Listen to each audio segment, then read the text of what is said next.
ஸ்ரீ நாராயணியத்தில் தசகம் 1 8வது ஸ்லோகம் பார்க்கலாம்.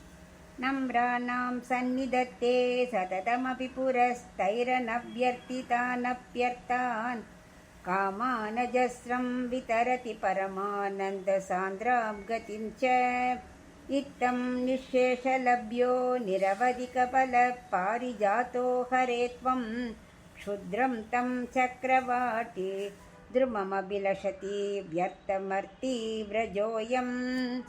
இப்போ இதுக்குள்ள அர்த்தம் பார்க்கலாம். இந்த ஸ்லோகத்தில் பட்டத்ரி நம்ம கேட்குற வரங்களை எல்லாம் கொடுப்பவராக குருவாயூரப்பன் இருக்கிறார் அப்படிங்கிறார். யாரெல்லாம் உன்னை வழிபடுகிறார்களோ குருவாயூரப்பா, அவள் எதிர நீயே காட்சியளிக்கிறாய்.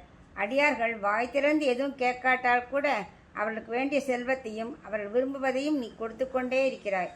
பேரானந்தமே வடிவெடுத்த மோட்சத்தையே நீ கொடுத்து விடுகிறாய். எல்லாரும் எளிதில் உன்னை அடைபவனாகவும் உன் எல்லையில்லாத பலனை அளிக்கக்கூடியவனாகவும் நீ இருக்கிறாய்.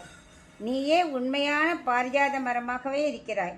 தேவலோகத்திற்கு பாரிஜாத மரம் என்னன்னா, கேட்டதெல்லாம் கொடுக்கும், ஆனால் தன்னை கொடுக்குமா அல்லது மோட்சத்தை கொடுக்குமா, ரெண்டும் அதால் கொடுக்க முடியாது. ஆனால் குருவாயூரப்பா, நீ எளிதில் உன்னையும் கொடுத்து மோட்சத்தையும் கொடுத்து விடுகிறாய். அப்படி இருக்க சிலர் என்ன பண்ணுறா, தாழ்ந்துதான் அந்த தேவலோக மரத்தை போய் கேட்குறா. அந்த மரம் வெறும் முள்செடி தான். கண்ணெதிரே நீ சொல்பவனாக அனைத்தையும் கொடுப்பவனாக இருக்கும்போது அதை போய் நாடுகிறார்களே அப்படிங்கிற